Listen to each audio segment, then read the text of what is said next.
Ella dio a luz dentro de esa casa. Enterró a su esposo allí. Y ahora, con 73 años, fue expulsada con 2 maletas y la ropa rota en el cuerpo. Por sus propios hijos de sangre.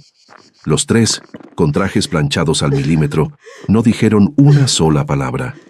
Solo miraban mientras ella lloraba, tropezando en la grava, sin tener a dónde ir. «Firma, mamá. Es por tu bien», le habían dicho. Pero ese papel le arrebataba todo. Lo que ellos no sabían es que la anciana se llevaba algo que podía destruir la herencia, los planes e incluso la libertad de cada uno de ellos. Y tú, que estás viendo esto ahora, ¿crees que una madre puede perdonar una traición así? Cuéntame en los comentarios desde qué ciudad estás viendo esta historia, porque lo que sucede después te va a dejar sin palabras. La firma no fue un acto de voluntad, sino el último rastro de una confianza que terminó por desangrarse sobre un papel amarillento. En aquella sala de techos altos, donde el olor a madera vieja parecía juzgar el silencio, doña Candelaria estampó su nombre con una mano que temblaba más por el dolor del alma que por el peso de sus 70 años. Sus hijos, Renato, Leticia y Graciela, la rodeaban como buitres vestidos de gala, observando cada trazo de la pluma con una ansiedad que apenas lograban ocultar tras sus gestos de fingida preocupación.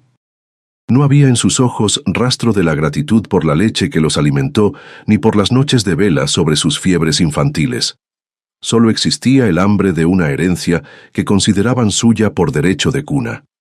Con el sello del notario aún fresco, el destino de la anciana quedó sellado bajo una mentira legal que la despojaba de la tierra donde enterró su juventud. Los 3 herederos lucían trajes impecables, cortes finos traídos de la capital que chocaban de forma violenta con la estampa de su madre, quien vestía un traje andrajoso, manchado por el polvo de la sierra y los años de trabajo ingrato. Renato, el mayor, ajustaba constantemente su reloj de oro, un regalo que su padre le hizo antes de que el pecho se le apagara definitivamente 3 meses atrás. A su lado, Leticia y Graciela mantenían una postura rígida, evitando que sus faldas de seda rozaran el rebozo desgastado de la mujer que les dio la vida. En esa habitación, la modernidad y la arrogancia de los hijos se alzaban como una muralla de piedra frente a la vulnerabilidad de una madre que ya no reconocía en esos rostros extraños a los niños que alguna vez jugaron descalzos en el patio de tierra de Zacatecas. El desalojo no esperó a que el sol terminara de ocultarse tras las montañas de la sierra. Con una frialdad que parecía congelar el aire de la estancia, Renato le indicó a su madre que el carruaje que la llevaría lejos ya estaba esperando en el camino principal. No hubo una cena de despedida, ni un abrazo que mitigara el frío de la traición. Solo el sonido de las maletas viejas siendo arrastradas por el suelo de piedra, un eco sordo que recorría los pasillos de la casona como un lamento fúnebre. Candelaria caminaba con la cabeza baja, sintiendo cómo cada paso la alejaba de las paredes que ella misma ayudó a levantar con barro y sacrificio. Sus hijos permanecían en el umbral, formando una barrera humana de desprecio, ansiosos por cerrar la puerta y borrar para siempre la sombra de la vejez que empañaba sus planes de grandeza. Zacatecas, en aquel 1892, era una tierra de contrastes brutales donde la riqueza de las minas a menudo se construía sobre el olvido de los más humildes. La casa de los patriarcas, una estructura sólida de cal y canto, se alzaba como un imperio de recuerdos que ahora Renato pretendía transformar en un negocio de especulación. Mientras Candelaria cruzaba el patio, pudo ver a través de las ventanas cómo sus hijas ya comenzaban a señalar los muebles de caoba, discutiendo en voz baja qué piezas venderían para financiar sus lujos en la ciudad. La ingratitud tenía un sabor a ceniza en la boca de la anciana, quien apretaba contra su pecho un viejo escapulario de tela, buscando en la fe el consuelo que su propia sangre le negaba con una crueldad que no conocía límites. El peso de las maletas era insignificante comparado con la carga que Candelaria sentía en su pecho, una opresión que le dificultaba respirar cada vez que miraba hacia atrás. Leticia, con un gesto de impaciencia, le arrebató una de las bolsas de tela, no para ayudarla, sino para acelerar su salida, pues la presencia de la madre era un recordatorio constante del engaño que acababan de perpetrar. Renato se mantenía un poco más alejado, observando el horizonte con la mirada perdida en los números y las deudas que esperaba cancelar con la venta de la propiedad. Para ellos, su madre no era más que un estorbo, una reliquia de un pasado pobre que querían enterrar bajo capas de barniz y nuevas alfombras traídas del extranjero, sin importar que para ello tuvieran que arrojarla al abandono más absoluto. En el pueblo, el silencio de los vecinos era el cómplice más amargo de la tragedia. Todos sabían que Candelaria estaba siendo expulsada de su hogar, pero nadie se atrevía a levantar la voz contra el poder y la influencia que los hijos habían acumulado tras sus estudios en la capital. Las miradas se apartaban cuando la anciana pasaba por el camino de grava, y las puertas se cerraban con un sigilo que pesaba como una sentencia. La humillación pública era el primer acto de una obra que los hijos habían ensayado durante semanas, convencidos de que su madre, en su aparente demencia y fragilidad, no tendría las fuerzas ni el entendimiento para reclamar lo que le pertenecía por ley divina y por trabajo honesto durante décadas de privaciones. Graciela, la menor de las hermanas, no pudo evitar un comentario mordaz mientras veía a su madre detenerse a tomar aire cerca del pozo de agua. «Es por tu bien, mamá. Aquí ya no hay nada para ti más que polvo y soledad», dijo con una voz que pretendía ser amable pero que goteaba veneno. Candelaria la miró fijamente por un segundo, y en esa mirada hubo una profundidad que hizo que la joven retrocediera un paso, como si hubiera visto algo aterrador en el fondo de esos ojos cansados. La anciana no respondió. Sabía que las palabras eran inútiles contra corazones que solo latían por el brillo del metal. Siguió su camino, arrastrando sus pies cansados, guardando en su silencio una verdad que sus hijos, en su arrogancia de traje y corbata, ni siquiera podían empezar a sospechar. El portazo final resonó en todo el valle, un estruendo de madera contra madera que marcó el fin de una era y el comienzo de un exilio injusto. Candelaria se quedó sola en el camino, con la vegetación espesa de la sierra rodeándola y el viento frío de la tarde empezando a calar sus huesos. Detrás de ella, su hogar ya no le pertenecía. Dentro, sus hijos celebraban con copas de cristal la supuesta victoria sobre la debilidad de su madre. Renato comenzó a dar órdenes a los mozos para que retiraran los retratos antiguos de las paredes, queriendo eliminar cualquier rastro de la historia familiar que no encajara con su nueva imagen de éxito. No sabían que la casa, construida con el sudor de quienes sí amaron la tierra, guardaba secretos que no se entregaban con una simple firma. A medida que se alejaba, Candelaria sintió cómo la humedad del ambiente empezaba a enfriar su piel, pero su mente permanecía clara como el agua de los manantiales de Zacatecas. Dentro de su escapulario, oculto entre las fibras de tela bendita, se encontraba un pequeño objeto de metal, una llave oxidada que representaba el verdadero poder sobre la propiedad. Don Casimiro, en sus últimos días de lucidez, había previsto la codicia de sus vástagos y había tomado medidas que iban más allá de cualquier testamento notariado. La anciana apretó la llave contra su corazón, sintiendo el frío del acero como una promesa de justicia que solo ella sabía cómo ejecutar. Sus hijos pensaban que se llevaban el tesoro, pero solo se habían quedado con la cáscara vacía de una herencia que estaba a punto de colapsar. El sendero de salida se volvía cada vez más angosto y oscuro, pero Candelaria no tenía miedo de las sombras de la sierra. Al llegar a la curva donde el camino se pierde entre los pinos y el olvido, se detuvo por última vez para contemplar la casona desde la distancia. Sus hijos ya habían encendido las luces de todas las habitaciones, derrochando el aceite y la cera como si fueran dueños del tiempo mismo. La anciana soltó un suspiro largo, un aire que llevaba consigo el peso de 50 años de sacrificios. Sabía que la casa, privada de su esencia y habitada por traidores, empezaría a hablar por sí sola muy pronto. Con un paso lento pero firme, se internó en la oscuridad, sabiendo que el regreso sería mucho más glorioso que la partida. El jacal de la curandera se alzaba al final de la cañada, una estructura de ramas y lodo que parecía sostenerse más por el respeto de la tierra que por su propia firmeza. Candelaria llegó con los pulmones ardiendo y los pies cubiertos de una costra de lodo rojizo, buscando el único refugio que la ingratitud de sus hijos no pudo arrebatarle. En ese rincón olvidado de la sierra, el aire no olía a ambición ni a barnices costosos, sino a ruda, copal y al humo constante de un fogón que nunca se apagaba del todo. La anciana dejó caer sus maletas con un suspiro que pareció vaciarle el alma, sintiendo cómo la humildad de aquel suelo la recibía con una calidez que su propia casona le había negado. No había muebles de caoba aquí, solo la verdad desnuda de quien sabe que la riqueza se lleva en el pulso, no en la bolsa. Tiburcia la recibió sin preguntas, pues en el silencio de las mujeres de la sierra, las explicaciones sobran cuando el dolor es tan evidente como una herida abierta.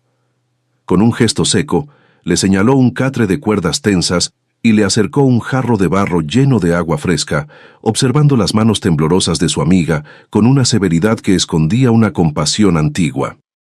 Entre ambas no hubo discursos sobre la traición de Renato ni sobre la frialdad de Leticia.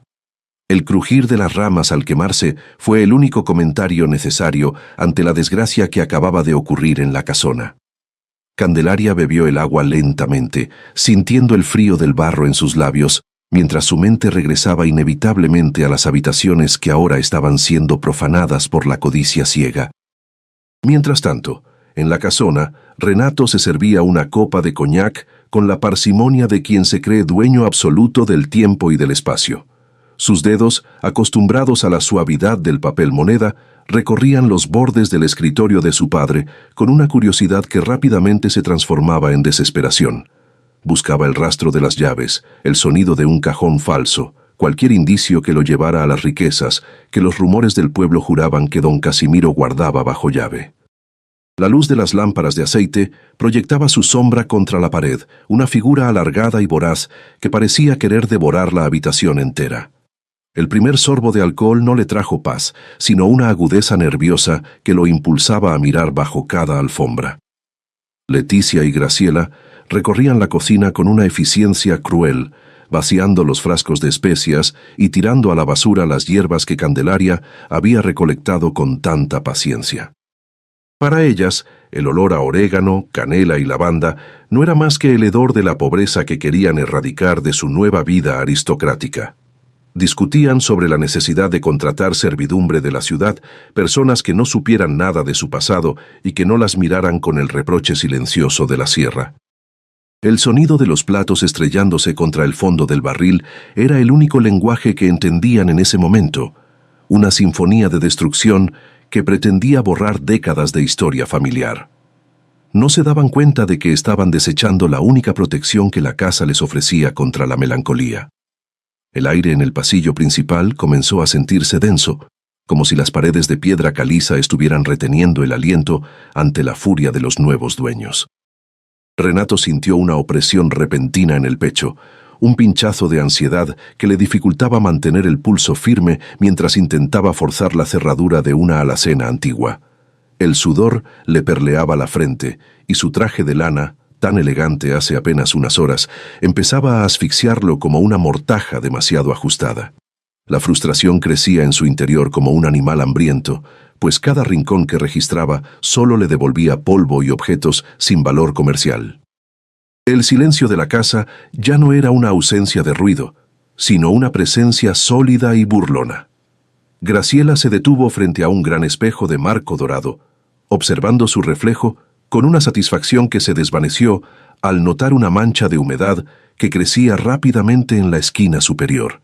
Con un pañuelo de seda intentó limpiar el rastro oscuro, pero el cristal parecía sudar un frío que le entumecía los dedos y le erizaba el vello de la nuca.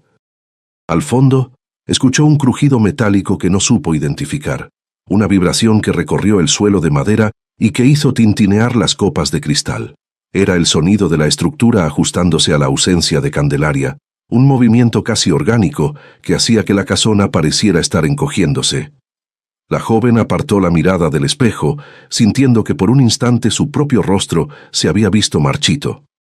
Renato ordenó a los pocos mozos que quedaban que bajaran al sótano y trajeran hachas para levantar los tablones antiguos, sin importarle que la estructura original sufriera daños. Su decisión fue seca, exenta de cualquier rastro de nostalgia por el hogar donde aprendió a caminar. Para él, la madera era solo un obstáculo entre sus manos y el oro. Los hombres obedecieron con la cabeza baja, compartiendo miradas de desaprobación que Renato ignoró con la arrogancia típica del poder.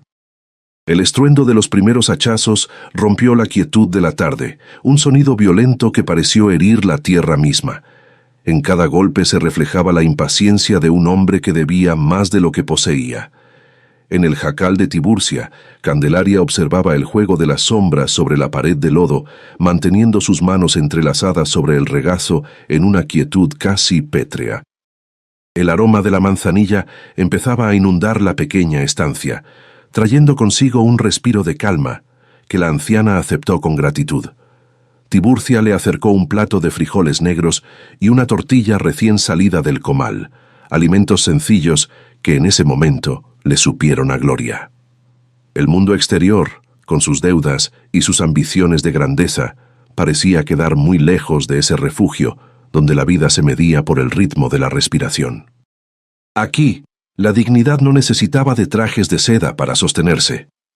Leticia entró en el sótano con una lámpara en la mano, cubriéndose la nariz con un pañuelo para protegerse del olor a humedad y a encierro.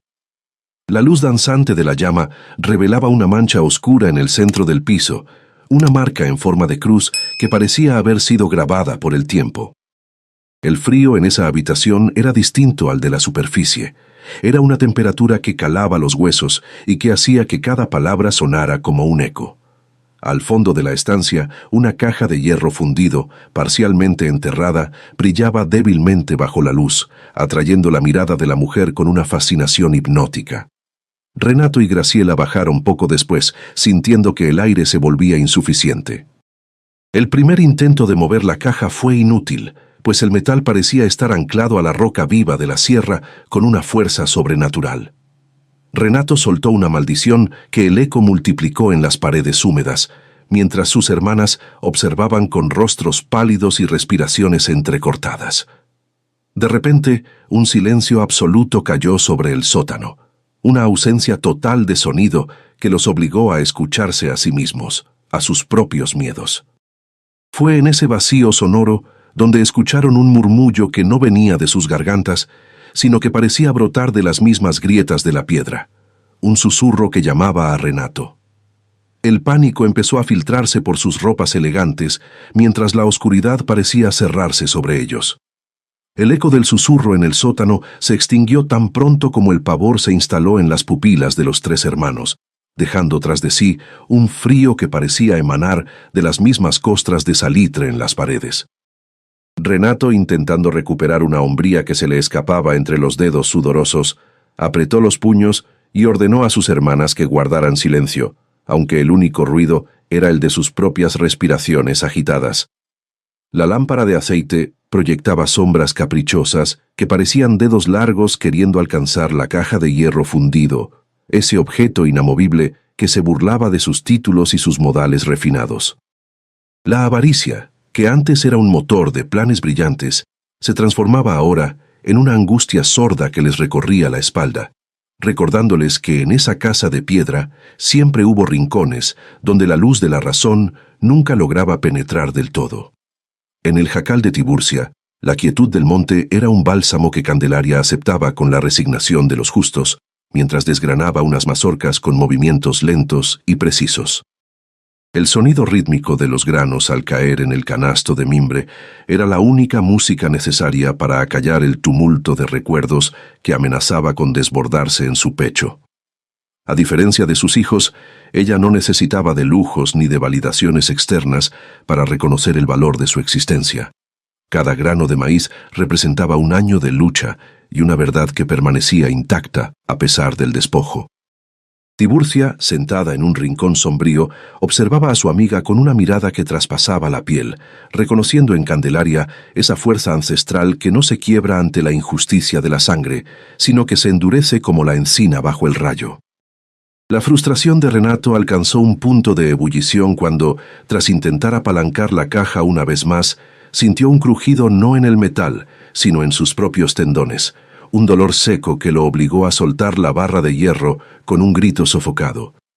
Sus hermanas, Leticia y Graciela, retrocedieron con el rostro pálido, viendo cómo la pulcritud de sus vestidos se perdía bajo la suciedad del sótano, ese lugar que empezaba a devorar su elegancia como una fiera hambrienta.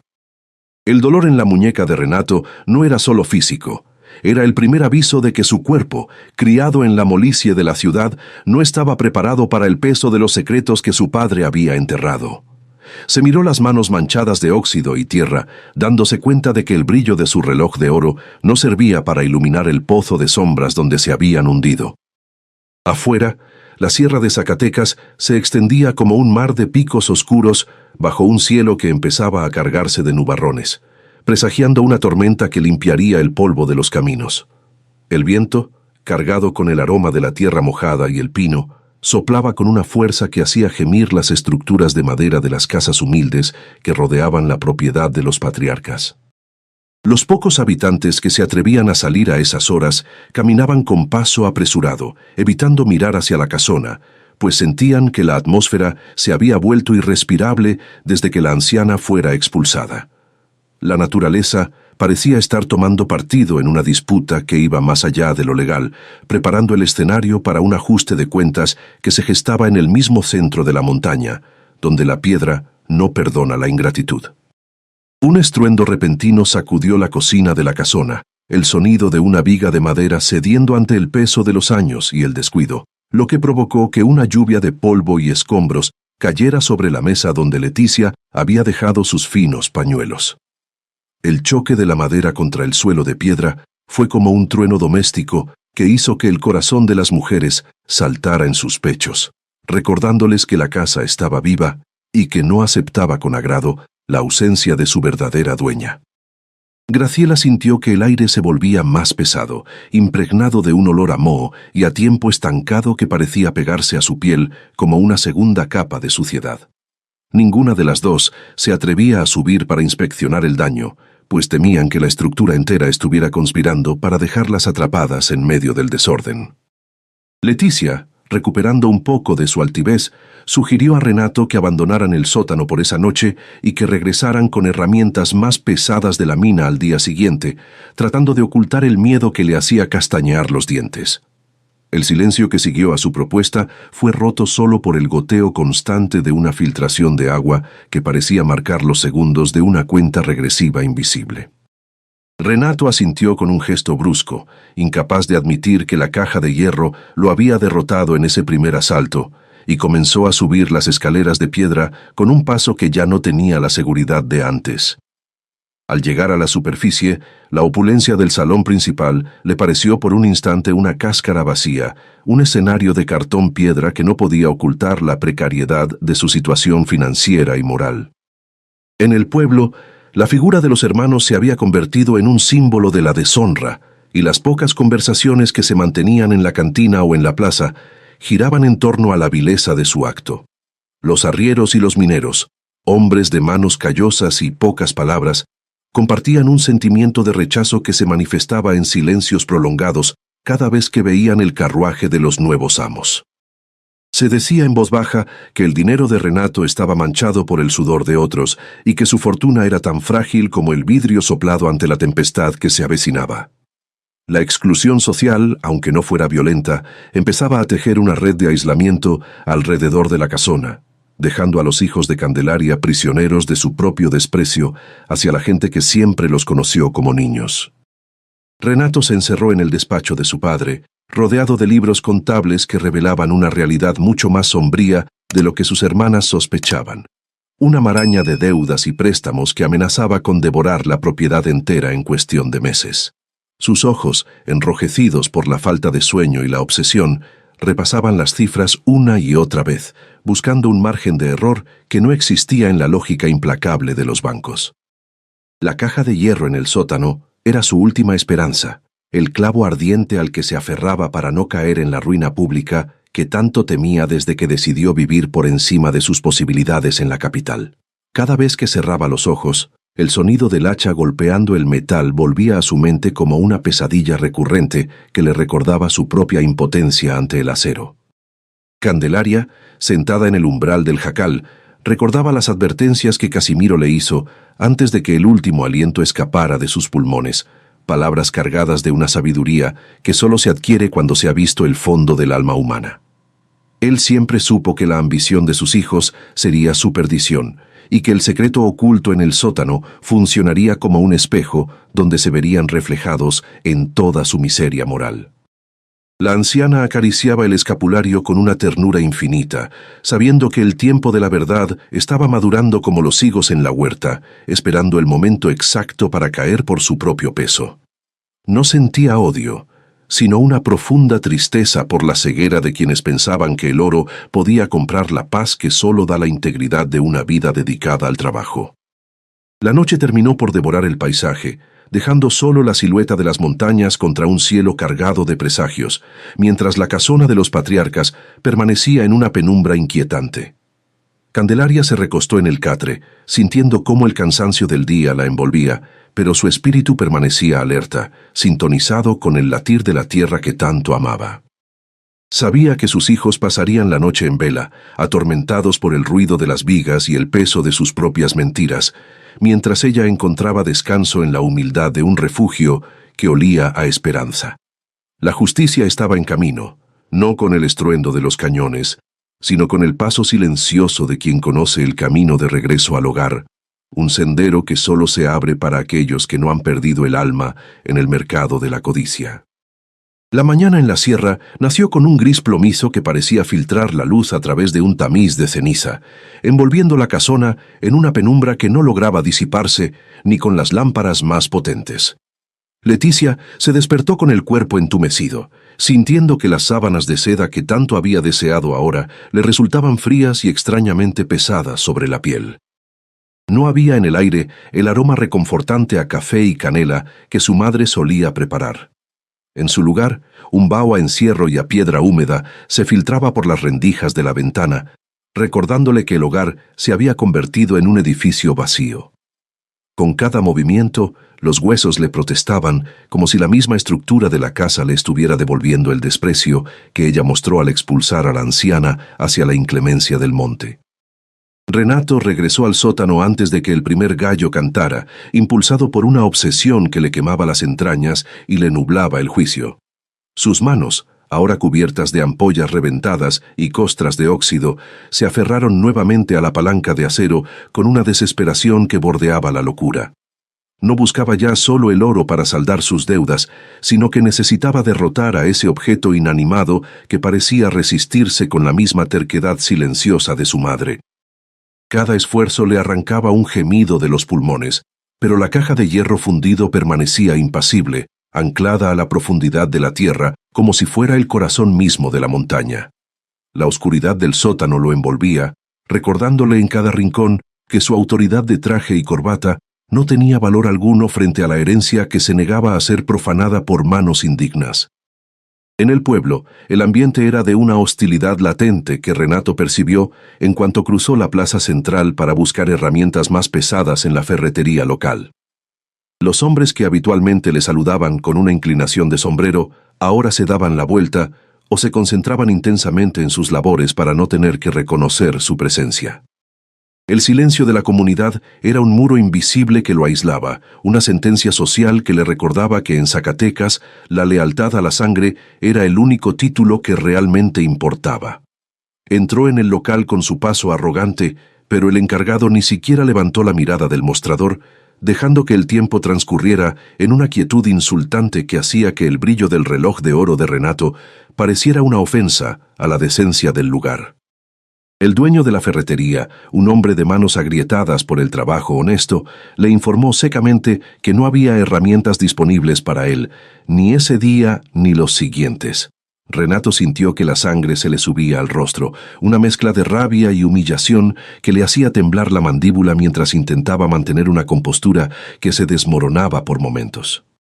Salió del local bajo el peso de las miradas de reproche que se asomaban desde los portales, dándose cuenta de que su dinero no podía comprar el respeto que había destruido en una sola tarde. El camino de regreso a la casona le pareció más largo que nunca, una travesía por un desierto de desprecio donde cada paso lo alejaba más de la redención y lo hundía en su propia miseria.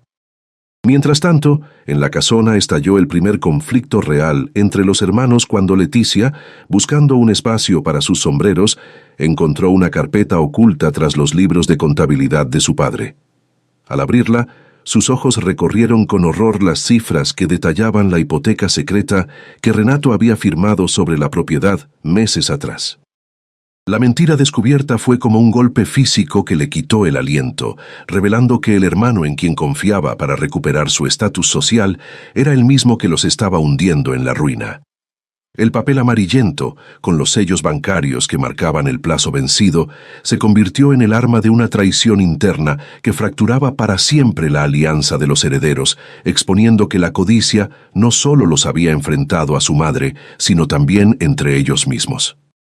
La pelea estalló en el gran salón, donde las voces de Leticia y Renato chocaron con una furia que parecía hacer vibrar las vigas de madera. Leticia le arrojó los documentos al rostro con un grito de desprecio, acusándolo de haber usado la expulsión de su madre solo para cubrir sus propios robos y despilfarros en la capital.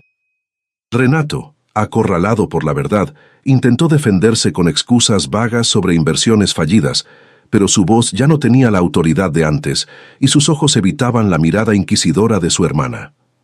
Graciela observaba la escena desde un rincón, sintiendo que la seguridad que creía haber ganado con la firma de Candelaria se desvanecía como el humo del fogón, dejándolos a todos vulnerables ante un futuro que ya no podían controlar con engaños legales. Candelaria, ajena al caos que consumía su antiguo hogar, ayudaba a Tiburcia a limpiar raíces de jengibre y manzanilla en el patio del jacal, encontrando en la tarea mundana un propósito que le devolvía la paz. Sus dedos, a pesar de la edad, se movían con una agilidad que nacía de décadas de convivencia con la naturaleza, tratando cada planta con un respeto que sus hijos nunca aprendieron a tener por las personas. No había en sus gestos rastro de amargura, sino una dignidad silenciosa que llenaba el espacio con una presencia serena. Tiburcia la observaba trabajar, reconociendo que la verdadera dueña de la sierra no era quien poseía las escrituras, sino quien sabía hablar el lenguaje de la tierra y encontrar refugio en la simplicidad de la vida. El cielo se cerró definitivamente sobre Zacatecas, trayendo consigo un viento que ululaba entre los riscos como un animal herido que busca consuelo en la oscuridad. La tormenta que se gestaba en las alturas empezó a descargar las primeras gotas gruesas que golpeaban la piedra de la casona con la fuerza de pequeños proyectiles de cristal. El aire se cargó de electricidad y de un olor a ozono que hacía que la piel de los hermanos se erizara, aumentando la sensación de que algo inevitable estaba a punto de suceder. Dentro de la casa, las sombras se volvieron más largas y profundas, devorando los rincones donde antes había calidez, mientras los tres hijos se evitaban en el pasillo, prisioneros de una desconfianza que ya no podían ocultar tras sus trajes elegantes. Leticia, en un arranque de banal crueldad y frustración, tomó el rosario de madera tallada que su madre había dejado olvidado sobre el altar de la alcoba y lo arrojó al fuego del hogar. Observó cómo las llamas devoraban la madera bendecida, buscando en ese acto de destrucción un alivio a la angustia que le provocaba el descubrimiento de las deudas de Renato. El crepitar de las cuentas al arder fue un sonido seco que pareció resonar en los cimientos de la casa, un sacrilegio doméstico que marcó un punto de no retorno en la caída moral de los hermanos. Al quemar el objeto simbólico de la fe de su madre, Leticia no solo destruía un recuerdo, sino que terminaba de romper los lazos que la vinculaban con cualquier rastro de humanidad y decencia. En el sótano, la caja de hierro fundido pareció reaccionar al primer trueno que sacudió la montaña, emitiendo una vibración metálica que recorrió el suelo hasta las plantas de los pies de Renato. Por un instante, el metal pareció ceder apenas 1 milímetro, no por la fuerza de las herramientas, sino por una fatiga propia de la materia que anunciaba la inminencia de una revelación. Renato se acercó con la lámpara en alto, su corazón latiendo con una violencia que le dificultaba mantener el pulso firme ante la posibilidad de alcanzar finalmente el secreto de su padre. La oscuridad del sótano parecía contener el aliento junto con él, mientras el primer mini-clímax de su ambición se preparaba para estallar bajo la luz vacilante de la llama. La sangre que se vende por monedas deja de ser linaje para convertirse en simple mercancía, un resto amargo que el tiempo se encarga de enterrar bajo el peso del olvido. En la casona de los patriarcas, la lealtad ya no era un valor sagrado, sino una moneda de cambio que Renato, Leticia y Graciela habían desgastado hasta dejarla sin rostro. Los pasillos, que alguna vez resonaron con las risas de una infancia compartida, ahora solo devolvían el eco de una desconfianza que se filtraba por las paredes como una humedad ponzoñosa. En la sierra de Zacatecas, la traición no necesitaba de gritos para ser escuchada, pues se manifestaba en el silencio gélido de los hijos que tras expulsar a su madre, ahora se devoraban entre sí con la mirada, buscando en el despojo del hogar una salvación que sus propias manos habían arruinado. Renato golpeó la superficie de la caja de hierro con un martillo pesado, sintiendo cómo la vibración le subía por el brazo como una descarga de fuego que le hacía castañear los dientes. El metal no cedía, pero el dolor en sus articulaciones se volvía insoportable, una punzada eléctrica que le recordaba la fragilidad de su propia carne frente a la obstinación de la materia. Sus dedos, entumecidos y manchados de una mezcla de sudor y polvo metálico, apenas podían sostener la herramienta, mientras el aire del sótano se volvía espeso, cargado con un olor a hierro viejo y a fatiga humana. Cada impacto era una confesión de su propia impotencia, un castigo sensorial que la casa le imponía por haber pensado que la fuerza bruta podía suplantar el respeto que nunca tuvo por el legado de sus padres. Leticia, ajena por un momento al estruendo del sótano, se sentó en el gran salón a revisar las joyas que había logrado rescatar de la alcoba de su madre, acomodándolas sobre un paño de terciopelo con una meticulosidad casi obsesiva. Sus dedos recorrían los engastes de plata y las piedras opacas, buscando un valor que le permitiera huir de la ruina que Renato había sembrado con sus deudas secretas en la capital. El acto de organizar los objetos robados era su única defensa contra el pánico, una acción banal que pretendía dar un orden ficticio a una vida que se desmoronaba por las costuras del engaño. Cada broche y cada arete eran testigos mudos de su avaricia, pequeños fragmentos de una historia que ella estaba dispuesta a vender al mejor postor para sostener su orgullo. El pueblo decidió finalmente cerrar sus manos y sus corazones, manifestando su rechazo en un acto de humillación pública que Renato enfrentó cuando intentó contratar a 2 peones para que le ayudaran con el sótano. Los hombres, que solían esperar trabajo en la esquina de la parroquia, se mantuvieron de pie, con los brazos cruzados y la mirada perdida en las montañas, ignorando su presencia como si fuera un fantasma sin derecho a ser escuchado. No hubo insultos ni violencia, solo un vacío social que pesaba más que cualquier condena legal, una negativa silenciosa que dejaba claro que en la sierra, la palabra de un hombre sin honor no valía ni el polvo del camino. Renato se vio obligado a retirarse, sintiendo cómo el desprecio de los humildes le quemaba la nuca más que el sol de mediodía. En el jacal de Tiburcia, Candelaria encontraba un respiro de calma mientras ayudaba a deshojar mazorcas de maíz, sintiendo el tacto rugoso de las hojas secas bajo sus dedos cansados pero firmes. El sonido rítmico de la labor manual era un bálsamo que le devolvía la sensación de pertenencia, un recordatorio de que la vida seguía latiendo a pesar de la tormenta de ingratitud que azotaba su antigua propiedad. Tiburcia, sin dejar de trabajar, le acercó un jarro de café caliente, cuyo aroma a tierra y a hogar le devolvió por un instante el calor que sus hijos le habían arrebatado con su frialdad de seda. Allí, entre las paredes de lodo y el humo del fogón, la dignidad no era un discurso, sino una práctica cotidiana que la anciana abrazaba con la serenidad de los justos. La tensión entre los hermanos alcanzó un punto de quiebre cuando Graciela, con la voz rota por la angustia, confrontó a Renato sobre los documentos bancarios que Leticia había descubierto horas antes en el despacho. La liebre de la mentira ya no tenía dónde esconderse, y los 3 herederos se vieron obligados a reconocer que estaban unidos no por el amor, sino por una cadena de deudas y engaños que los arrastraba hacia el mismo abismo. Los reproches volaron por el salón como cuchillos oxidados, exponiendo las miserias de cada uno y rompiendo definitivamente el simulacro de familia que habían intentado mantener para el notario. La casona, testigo de la disputa, parecía absorber los insultos, guardándolos en sus grietas de cal como un veneno que tarde o temprano terminaría por intoxicar el aire de las habitaciones. Renato, incapaz de soportar el peso de las verdades que sus hermanas le arrojaban al rostro, se refugió en el coñac, bebiendo directamente de la botella mientras observaba el fuego agonizante de la chimenea. Sus ojos, inyectados en sangre por la rabia y la falta de sueño, vagaban por los retratos de sus antepasados, buscando una validación que solo encontraba en el fondo del alcohol. El acto de beber se convirtió en su única ocupación banal, un intento desesperado por acallar los gritos de su conciencia y la incertidumbre de un futuro que ya no podía controlar con falsas promesas. Cada trago era una derrota más, un paso hacia la oscuridad, donde el brillo de su reloj de oro ya no servía para iluminar el camino de su propia ruina moral. Graciela decidió subir a la alcoba de su madre en busca de algo que pudiera haber pasado por alto, una pieza de valor o un rastro de dinero oculto que le permitiera respirar en medio del desastre financiero.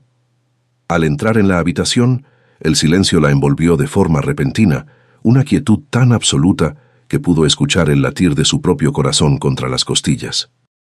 Bajo la almohada de doña Candelaria encontró un pequeño cuaderno de tapas de cuero gastado, lleno de anotaciones de puño y letra de su padre que hablaban de una bóveda secreta y de un mecanismo que ella no supo descifrar.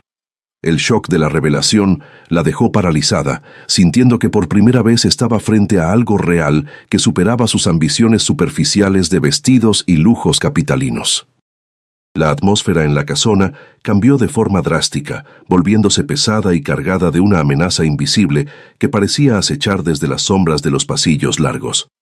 El viento de la sierra empezó a silbar por las rendijas de las ventanas con una frecuencia que no era natural, un sonido agudo que se clavaba en los oídos de los hermanos y les erizaba el vello de los brazos.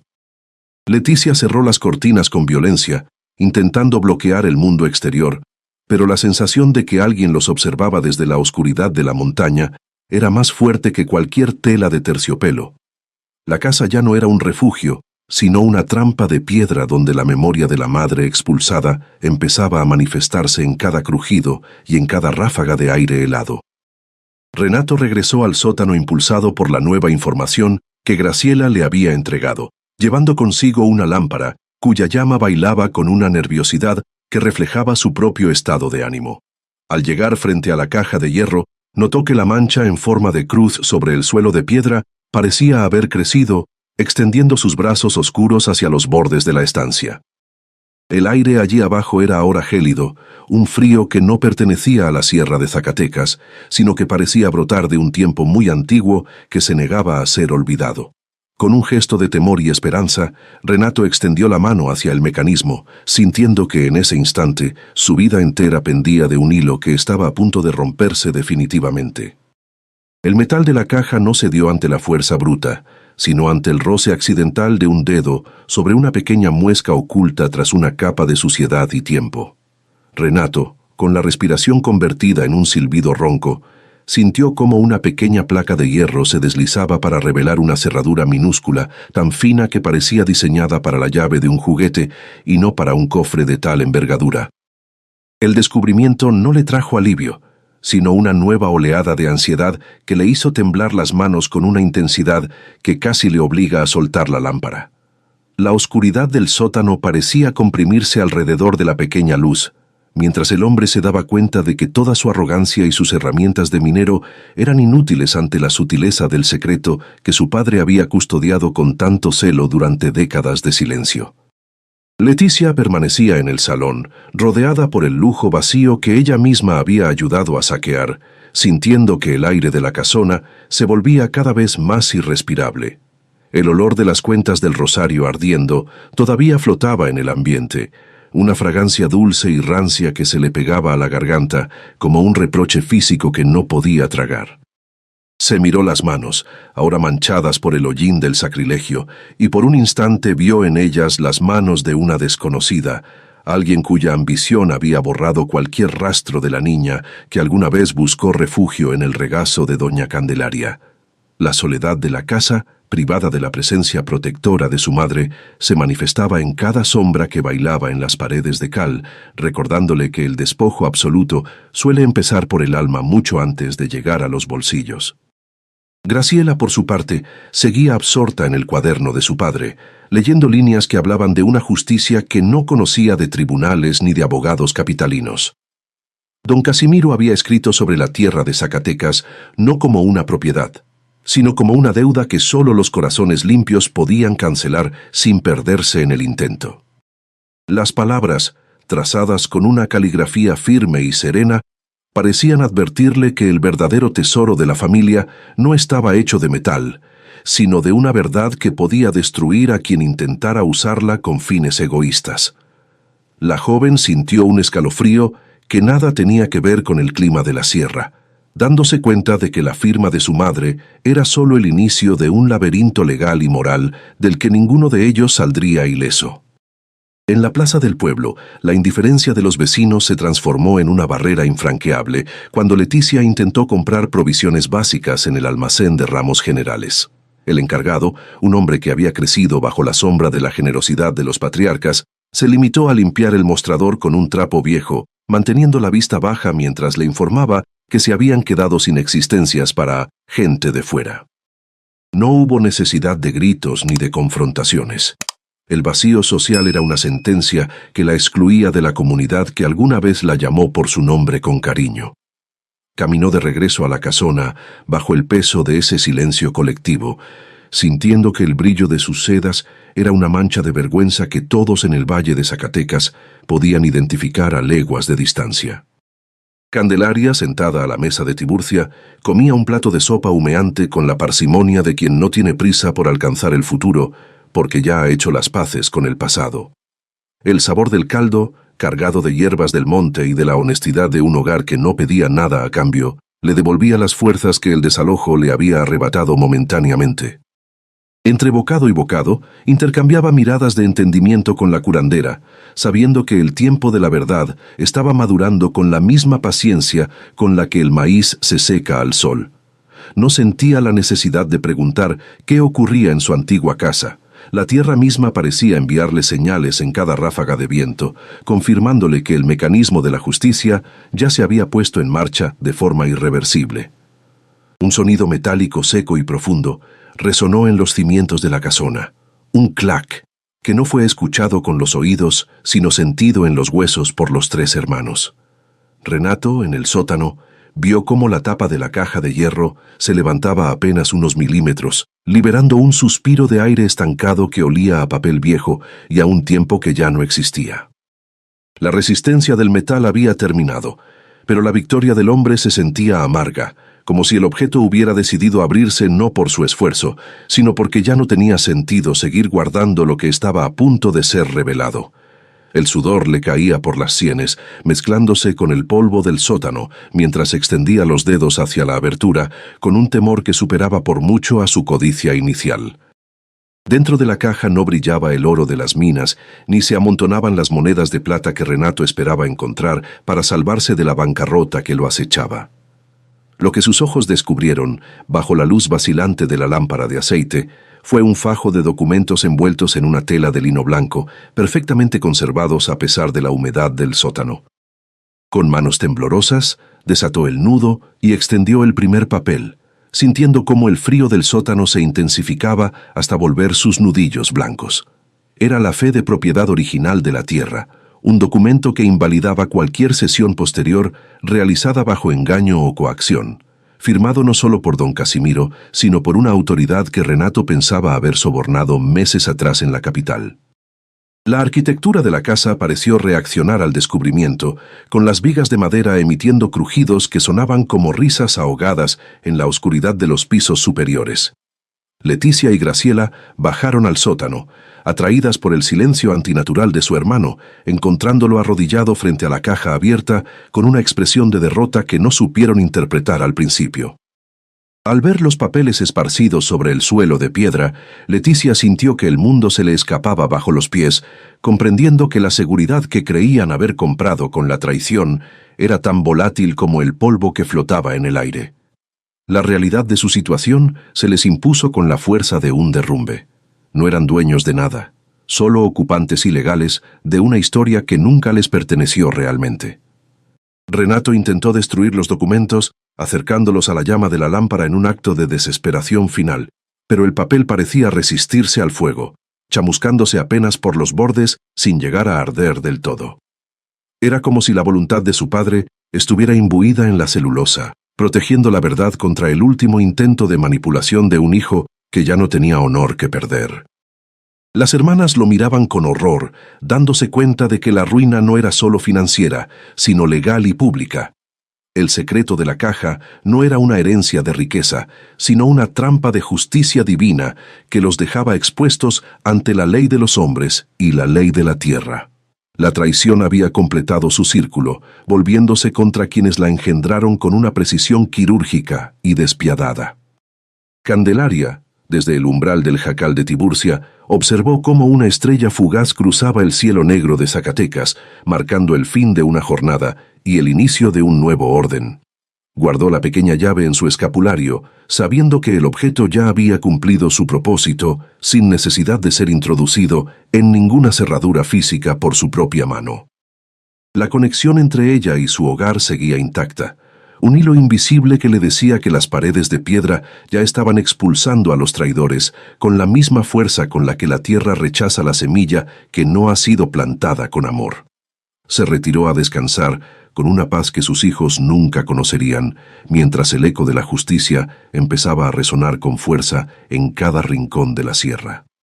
La mirada de Renato se clavó en el sello de la corona y la firma del antiguo registrador, sintiendo que el papel le quemaba las yemas de los dedos más que cualquier rescoldo del fogón.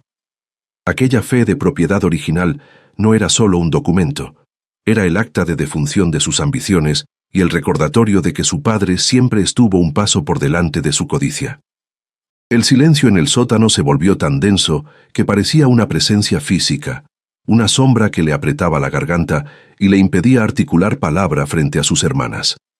Leticia y Graciela lo observaban con una mezcla de horror y desprecio, dándose cuenta de que la red de mentiras que habían tejido se estaba deshilachando ante la evidencia irrefutable de una verdad que no conocía de sobornos.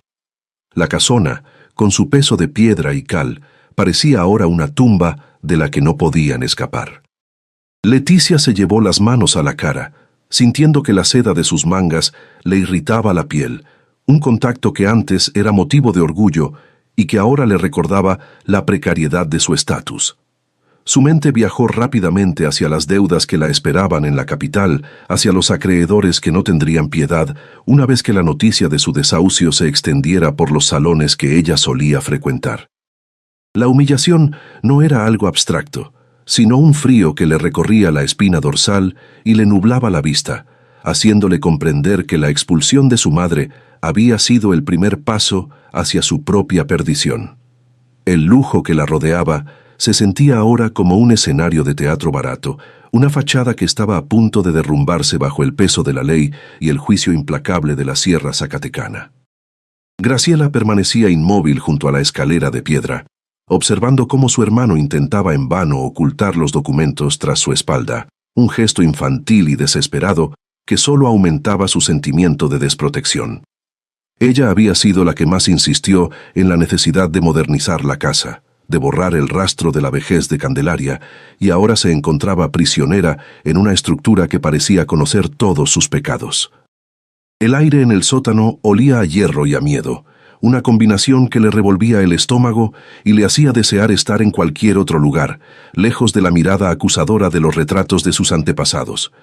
La joven se dio cuenta de que el verdadero tesoro de sus padres nunca fue algo que se pudiera gastar, sino la integridad que ella y sus hermanos habían arrojado por la ventana en nombre de una elegancia vacía.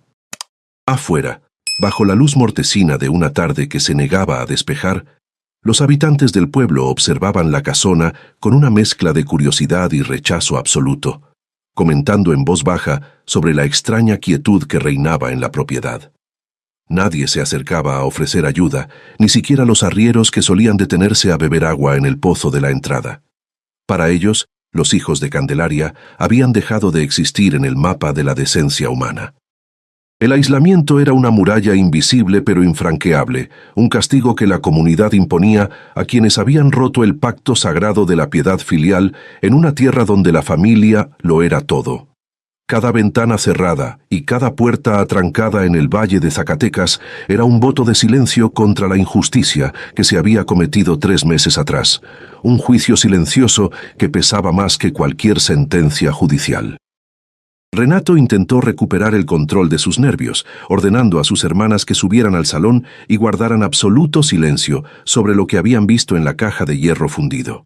Su voz, antes firme y autoritaria, ahora sonaba quebradiza, como una rama seca a punto de ceder bajo el peso de la nieve, revelando la debilidad de un hombre que se sabe acorralado por sus propios actos. Subió los peldaños de piedra con un esfuerzo que le hacía palpitar las sienes, sintiendo que cada paso lo alejaba un poco más de la seguridad de su antigua vida y lo acercaba a la oscuridad de un calabozo. Su reloj de oro, ese símbolo de éxito que tanto ostentaba, parecía ahora una cadena que le recordaba que su tiempo de impunidad se estaba agotando rápidamente entre los muros de aquella casona que ya no lo reconocía como dueño. En el jacal de Tiburcia, Candelaria lavaba su cara con agua fresca de una jofaina de barro, sintiendo el contacto renovador del líquido sobre su piel ajada y cansada por los años de sacrificio. No había espejos en aquel refugio humilde, pero ella no necesitaba ver su reflejo para saber que su dignidad permanecía intacta, a pesar de los andrajos que vestía y del abandono de sus hijos. La curandera la observaba desde el fogón, asintiendo con la cabeza como si compartiera un secreto que solo las mujeres de la sierra podían entender, que la paciencia es la forma más poderosa de la justicia. Allí, entre el olor a humo y a hierbas silvestres, la anciana encontraba una paz que sus descendientes no podrían comprar ni con todo el oro de las minas de la región, una tranquilidad que nacía de la certeza de haber actuado siempre conforme a su conciencia. El gran salón de la casona se llenó de un silencio hostil, una ausencia de sonido que obligaba a los hermanos a enfrentarse a sus propios pensamientos sin la distracción del ruido cotidiano de la servidumbre. Leticia caminaba de un lado a otro, rozando con sus dedos las superficies de los muebles de caoba, sintiendo que la madera se sentía áspera y extrañamente caliente al tacto. No había consuelo en la propiedad, ni refugio en las habitaciones que alguna vez fueron sagradas. Todo en la casa parecía estar sudando un resentimiento antiguo que se pegaba a sus ropas y les dificultaba la respiración. La traición había dejado una mancha invisible pero persistente en el aire, un rastro de desolación que ninguna limpieza profunda podría eliminar jamás de los rincones donde Candelaria solía rezar sus novenas y cuidar de los enfermos. De repente, el sonido de unos cascos de caballo sobre la grava del camino rompió la pesadez del ambiente, alertando a los hermanos sobre la llegada de un visitante inesperado en medio de la tormenta que amenazaba con estallar. Renato se asomó a la ventana con el corazón martilleándole el pecho, viendo la silueta de un hombre montado en un animal oscuro que se detenía frente a la verja principal con una autoridad que no admitía réplicas. No era un vecino del pueblo ni un acreedor de la capital, sino alguien que traía consigo el peso de una notificación oficial, un mensajero del destino que venía a cobrar las deudas que no se pagan con dinero. Los 3 hijos se miraron entre sí, sintiendo que el aire se volvía frío de repente, una señal inequívoca de que el tiempo de las explicaciones había terminado para dar paso al tiempo de las consecuencias. El mensajero bajó del caballo con movimientos lentos y precisos, ignorando la lluvia fina que empezaba a humedecer su capa de cuero y la seriedad de su rostro que reflejaba una misión que no conocía de piedad. Renato sintió un espasmo en el estómago, una náusea física que lo obligó a apoyarse en el marco de la puerta para no caer frente a sus hermanas, quienes lo observaban con una angustia creciente. El hombre sacó un sobre sellado de su morral, un objeto pequeño que en ese momento parecía pesar más que la misma casona de piedra, y lo sostuvo en alto como si fuera una sentencia irrevocable. La injusticia cometida contra doña Candelaria había llegado a oídos que Renato pensaba que estaban sordos, y la respuesta del mundo exterior se manifestaba ahora en ese papel blanco que brillaba bajo la luz grisácea de la tarde zacatecana. Al abrir la puerta, Renato fue recibido por una ráfaga de viento gélido que hizo bailar las llamas de las velas y le trajo el aroma de la tierra mojada, un perfume que en ese instante le pareció el olor de su propia condena. El visitante no pronunció palabra alguna, limitándose a entregar el sobre y a mirar al hombre de traje con un desprecio que no necesitaba de adjetivos para ser entendido con toda su crudeza. Leticia y Graciela permanecían en la penumbra del pasillo, viendo cómo su hermano recibía el documento con manos temblorosas, dándose cuenta de que la trampa que habían tendido a su madre se había cerrado finalmente sobre sus propios cuellos. La casona de los patriarcas, silenciosa y majestuosa, se preparaba para ser testigo del último acto de una tragedia que la Sierra de Zacatecas recordaría durante generaciones como el triunfo de la justicia sobre la sangre traidora. Renato rompió el sobre con una torpeza que delataba el naufragio de su compostura.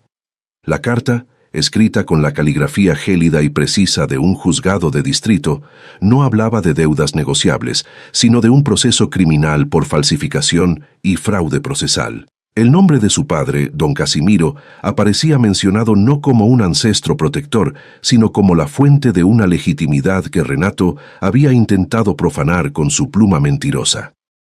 Mientras leía, el joven sintió que el suelo de madera, aquel que tanto se esforzó por reclamar como propio, se volvía tan inestable como el lodo de las minas tras la tormenta. Sus manos, antes firmes para el engaño, temblaban ahora con una intensidad que hacía que el papel emitiera un crujido seco, un sonido que marcaba el inicio del fin de su breve reinado de soberbia. Leticia observaba a su hermano desde la penumbra del pasillo, viendo cómo la palidez devoraba su rostro hasta dejarlo como una máscara de yeso agrietada. La seguridad que le daban sus vestidos de seda y sus joyas robadas se evaporó en un instante, dejándola con una sensación de desnudez moral que no podía cubrir con ninguna tela costosa. Se aferró al marco de la puerta, sintiendo que el frío de la casona se filtraba por sus poros como una aguja de hielo que buscaba el centro de su pecho. La traición, que antes le pareció un camino necesario hacia la libertad, ahora se presentaba como una celda sin barrotes donde el aroma de la lluvia y el polvo le recordaban su inminente miseria. Por primera vez en su vida adulta, comprendió que el apellido que tanto ostentaba ya no era un escudo, sino una marca de deshonra pública. Graciela, por su parte, se dejó caer en una de las sillas de caoba del comedor, sintiendo que el mueble, antes símbolo de su poder, ahora era una carga muerta. Sus ojos vagaban por las molduras del techo, esas que había planeado pintar de dorado para impresionar a las visitas de la capital que nunca llegarían. El silencio de la casa, interrumpido solo por el goteo constante de una filtración en el sótano, se volvió insoportable, como si las paredes estuvieran susurrando los detalles de su propia caída. La joven se percató de que los objetos que tanto deseaba poseer ya no tenían valor sin la paz que su madre solía otorgar a cada rincón del hogar. La ambición le había dejado un sabor a ceniza en la lengua, un amargor que ninguna comida costosa podría mitigar en los días de oscuridad que se avecinaban. Afuera de la propiedad, el mensajero judicial se alejaba sin mirar atrás, dejando tras de sí un vacío que el pueblo de Zacatecas llenó con una vigilancia silenciosa y punzante. Los pocos trabajadores que aún permanecían en las cercanías del jardín comenzaron a recoger sus herramientas de forma mecánica, evitando cualquier contacto visual con las ventanas de la casona.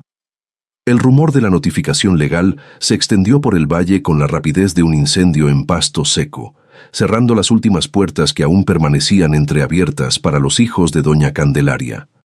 La exclusión social ya no era solo una sospecha, sino una realidad palpable que se manifestaba en el retiro de los servicios y en el aislamiento absoluto de una familia que había decidido devorarse a sí misma por un puñado de monedas de plata. Renato intentó caminar hacia la chimenea con la intención de quemar el documento judicial, pero sus piernas se sentían pesadas, como si estuviera caminando a través de un pantano de culpas invisibles. Cada paso era una lucha contra una fatiga que no nacía del esfuerzo físico, sino del colapso de su voluntad frente a una consecuencia que ya no podía evitar con discursos arrogantes. El aire en el salón principal se sentía cargado de ozono y de un presentimiento oscuro que hacía que el vello de sus brazos se erizara de forma constante. Se detuvo frente al fuego, mirando las llamas con una mirada vacía, mientras el papel en su mano se humedecía con el sudor de sus palmas. La decisión de destruir la prueba le pareció de repente un acto fútil, pues la verdad ya estaba sembrada en el viento de la sierra. En un rincón de la cocina, Leticia comenzó a guardar las cucharas de plata en un estuche de terciopelo, moviendo las manos con una rapidez mecánica que buscaba ocultar su desesperación. El sonido metálico de los cubiertos chocando entre sí era lo único que llenaba el espacio, un rítmico recordatorio de la banalidad de sus preocupaciones en medio del desastre legal que los rodeaba. No había propósito en su acción, solo la necesidad de aferrarse a algo tangible mientras su mundo se deshacía en sombras y notificaciones judiciales. Se detuvo un momento, sosteniendo un pequeño tenedor de postre entre los dedos, y notó cómo el brillo del metal reflejaba su propio rostro cansado y envejecido por el miedo. El objeto, que antes representaba el refinamiento, ahora parecía un resto arqueológico de una vida que ya no le pertenecía. El abandono de los pocos mozos que quedaban en la casa ocurrió sin previo aviso, una huida silenciosa que dejó a los hermanos solos en la inmensidad de la casona de piedra. No hubo reclamos de salarios ni despedidas formales. Simplemente, el calor humano desapareció de las habitaciones, dejando solo el eco de las corrientes de aire y el crujir de las vigas que parecían ceder bajo el peso del desprecio. Renato recorrió los pasillos vacíos, sintiendo que la estructura lo vigilaba con 1000 ojos ocultos tras las grietas de la cal. La casa, privada de su verdadera dueña y de quienes la servían con respeto, se transformaba en un laberinto de soledad donde cada sombra parecía una acusación directa contra su ingratitud. La opulencia se había convertido en un desierto de lujo inútil, donde el agua y el pan empezaban a escasear. Graciela regresó al sótano, impulsada por una curiosidad mórbida de ver nuevamente la caja de hierro fundido que había iniciado su desgracia final. La estancia estaba ahora sumida en una oscuridad casi total, rota solo por el débil resplandor que bajaba por la escalera, lo que le confería al lugar un aspecto de santuario profanado.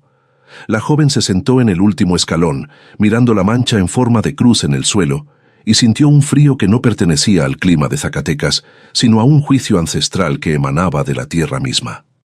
Por primera vez, se preguntó dónde estaría su madre y si el perdón era una posibilidad en un corazón que ellos habían intentado romper con tanta eficiencia legal. La respuesta que le devolvió el silencio del sótano fue una ráfaga de aire helado que le cortó el aliento. Renato finalmente soltó la carta sobre la mesa de despacho, renunciando al intento de destruirla, y se hundió en el sillón de cuero que perteneció a su padre. La realidad de su fraude, ahora expuesta ante la autoridad del distrito, le robaba la capacidad de imaginar una salida airosa o un nuevo engaño que le permitiera conservar la propiedad. Miró el reloj de oro en su muñeca, viendo cómo el segundero avanzaba con una indiferencia cruel, marcando el tiempo que le quedaba antes de que el comisario regresara con hombres armados. El hombre que se creía arquitecto de su propio destino se encontraba ahora atrapado en los cimientos de una mentira que él mismo había ayudado a levantar, sintiendo el peso de la piedra caliza como si estuviera sobre sus propios hombros cansados. En el jacal de la cañada, Candelaria se puso de pie con una lentitud que denotaba la gravedad de una decisión largamente madurada en el silencio de su exilio. Tiburcia le acercó su rebozo oscuro, envolviendo sus hombros con la misma reverencia con la que se cubre un altar sagrado antes de una ceremonia importante.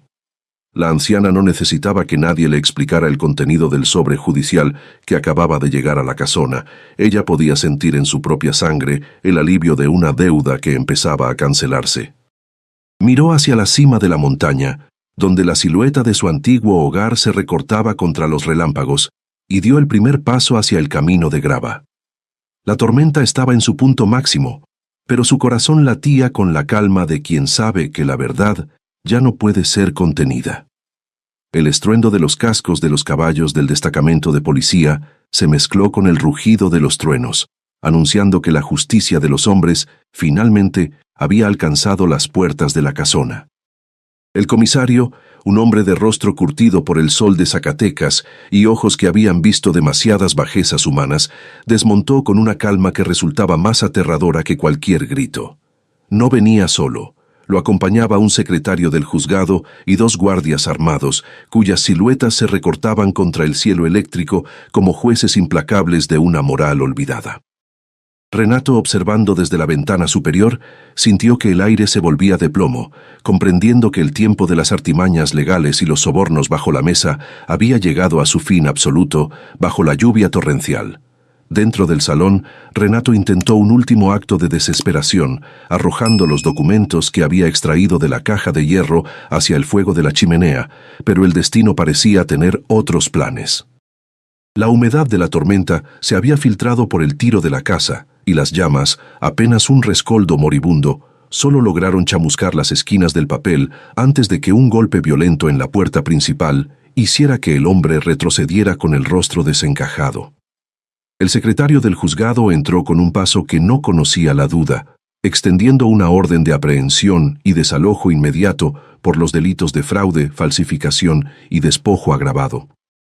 La habitación, antes símbolo de un poder robado, se transformó en una jaula de piedra donde cada sombra parecía una acusación directa y cada susurro del viento una sentencia.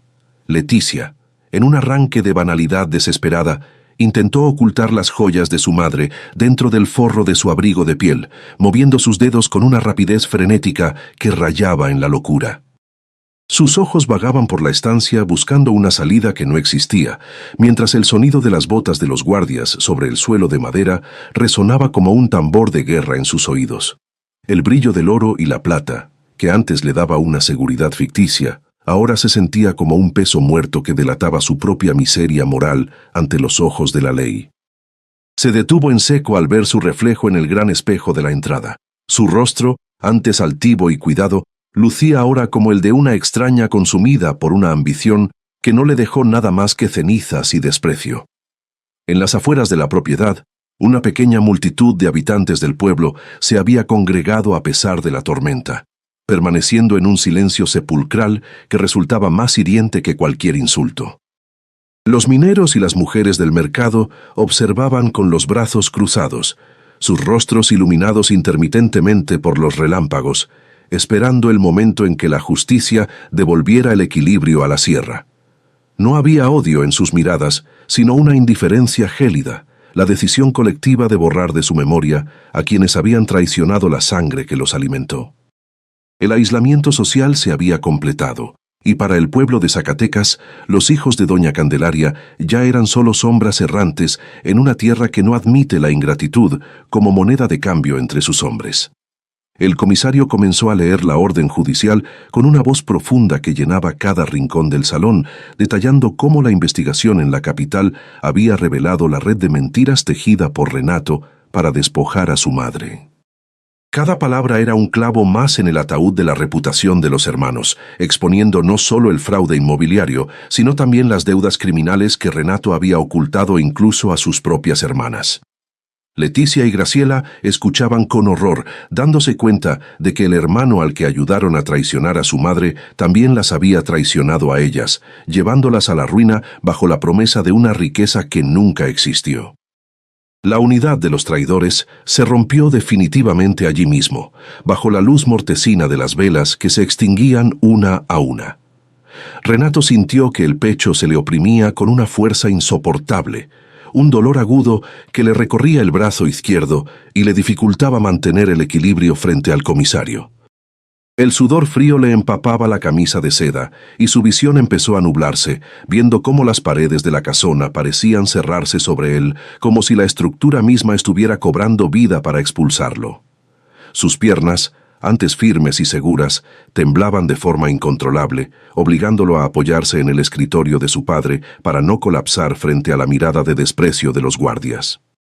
El cuerpo, ese templo de vanidad que tanto había cuidado con trajes costosos, le estaba cobrando ahora el precio de 3 meses de estrés, culpa y una ambición que le había podrido el alma desde adentro hacia afuera. Graciela, sumida en una mudez absoluta, se limitaba a observar cómo los guardias comenzaban a marcar los muebles de la casa como bienes confiscados para cubrir las deudas de Renato. Cada etiqueta roja colocada sobre la caoba y el terciopelo era un recordatorio de que su vida de lujos en la capital se había esfumado como la niebla de la sierra al amanecer. No tenía fuerzas para protestar ni lágrimas para llorar. El vacío que sentía en su interior era tan vasto que ni siquiera la ira encontraba un lugar donde sostenerse. Se dio cuenta de que, en su ceguera de juventud y arrogancia, había cambiado el amor incondicional de una madre por una escenografía de cartón piedra que ahora el viento de la justicia estaba derribando sin el menor esfuerzo. Fue entonces cuando la puerta del salón se abrió lentamente y la figura de doña Candelaria apareció bajo el umbral, envuelta en su rebozo oscuro y calada hasta los huesos por la lluvia, pero con una dignidad que hacía que todos los presentes guardaran silencio. No traía guardias ni abogados, solo la llave pequeña colgada al cuello y la autoridad de quien ha perdonado pero no ha olvidado la verdad. La anciana caminó con un paso lento pero decidido a través de la habitación, ignorando la opulencia que sus hijos habían intentado reclamar y dirigiéndose directamente hacia el centro del salón. Su presencia transformó la atmósfera de inmediato. La tensión del desalojo judicial se convirtió en un acto de redención silenciosa, donde la verdadera dueña regresaba a reclamar no solo su techo, sino su lugar en el mundo. Los hijos se quedaron paralizados al verla, como si hubieran visto a un fantasma regresando de entre los muertos para reclamar una deuda de sangre que ya no podían pagar. Renato intentó balbucear una disculpa, pero las palabras se le atascaron en la garganta, ahogadas por el peso de su propia vergüenza y el colapso físico que lo mantenía aferrado al escritorio. Candelaria no les dedicó una palabra de odio ni un gesto de triunfo. Simplemente los miró con una tristeza infinita, reconociendo en sus rostros las huellas de la codicia que los había transformado en extraños ante sus ojos. En ese silencio de madre, los hermanos comprendieron que el verdadero castigo no era la cárcel ni la pobreza, sino saber que habían perdido para siempre el refugio que solo ella sabía construir con sus manos.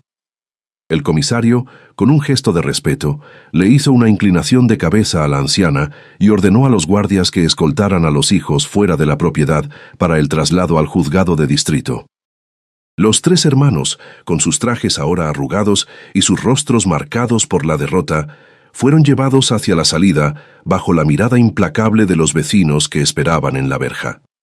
Al cruzar el umbral hacia la tormenta, Leticia tropezó en el mismo escalón donde meses atrás había empujado a su madre, sintiendo el frío del barro en sus manos y la mirada de reproche de todo un pueblo.